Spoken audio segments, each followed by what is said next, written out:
देखो माधुरी ये तो गोटे अति हृदय विदारक घटना घटी ढेंकानाल ओरापड़ा ब्लॉक रही बांगी सिंह पंचायत जो पाछरी बांक सेठारे जड़े रही जी कि छेली चराती मूषा नायक पत्नी सहित छेली चरैया जाती छेली चरैया समय बेड़ापड़ा जंगल से गोटे शिशु पुत्र को पाई गोटे मास तले से निसंतान होते आनी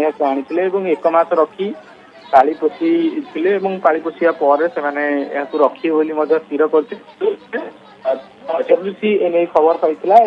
से मोरसंगा थाना गोटे लिखित करथिला लिखित अभियोग आधार में पुलिस से छोट छुआटी को उद्धार करती नहीं बर्तमान तुमुलकांड घटी जो पिला लोक मैंने पाई शिशु पुत्रटी को एक मास धरी लालन पालन करते तो जेहेतु पिलाटी को छड़ाई नि तेणुक आज आसी जिलापाल ऑफिस निकट में गुहारी कर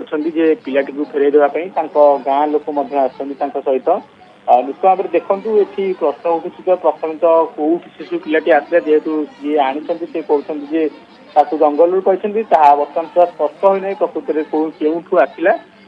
इन्वेस्टिगेशन कलापर ही जना पड़ो प्रकृत में क्यों आसला तो निश्चय एक मास बीती जाइए देखो से लोकाल अंचल आशा अंगनवाड़ी दीदी मैंने रही प्रश्न उठुची जानी से नहीं गोटे प्रश्न उठुची आउ गोटे कथा हूँ जदिवा से शिशुटी को पाई तेणुक ये जेहेतु छेली चरई तेणुक हुए तो एत नॉलेज ना शिशुटी को पाइला पर कौन जाए।